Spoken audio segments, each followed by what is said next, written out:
guests are fed. The buffet line is done. It was a success. And food left over, as you see. Next step we're gonna do is pour some champagne for a toast. They did not choose to do alcohol tonight, like an open bar or a cash bar, but they did want to offer a champagne toast to all the guests. So that's what we're working on now. The flutes are gonna be served on a tray with a black linen underneath it. Guys, so the buffet line is over. They are doing their champagne toast, and while they're toasting, a toast to all of you. I love bubbly.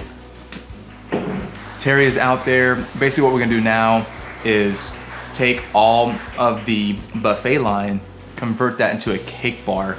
In addition to that, we're gonna be pre-bussing, cleaning up all the tables. This is where a caterer shines. This is where you go above and beyond and you wow the guests. Cheers. Moments away from the cake cutting, we're gonna get some hot water here, clear off as much horizontal space as possible because we're gonna fill all these up with cakes and we're gonna cut and serve them. When it comes to plating the cake, I like to put a little bit of the bride's cake and a little bit of the groom's cake all on one plate. That way guests don't have to pick and choose what they like. But I also pack up food for the bride's parents as well as the groom parent. Not everybody shows up. There's always leftover food. Like they'll always say 150 people and then 130 show up. So you're left with 20 servings, which I always, if they say prep for 50, I prep for 50. And I charge them for 50 because you know I can't take the loss. 3 foil pans, we're gonna get them all set up and they're gonna have some amazing Greek food tomorrow. I also wanted to articulate another thing that Savannah failed to mention. It's the end of the wedding right now, and when you're working with a venue, this again is where you're gonna shine as a caterer.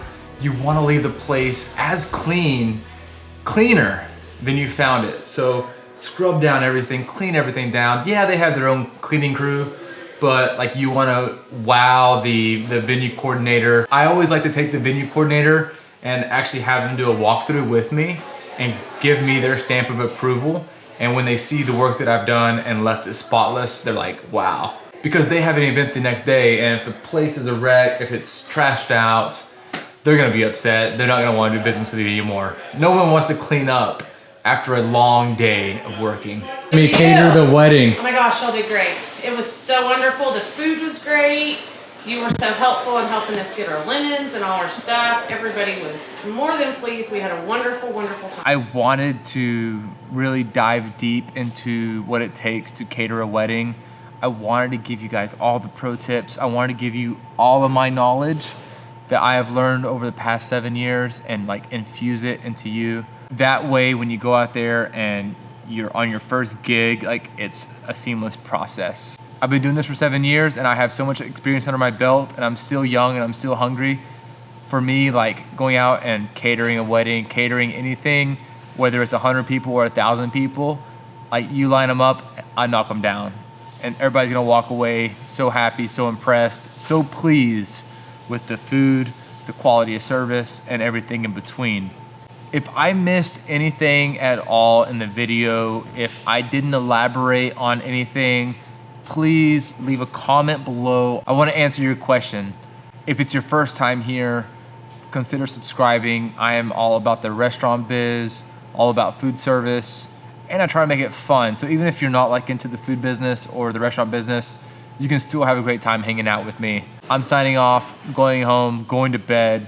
You guys have a happy new year. Happy 2020 to you and your loved ones, and we will see you in the next video.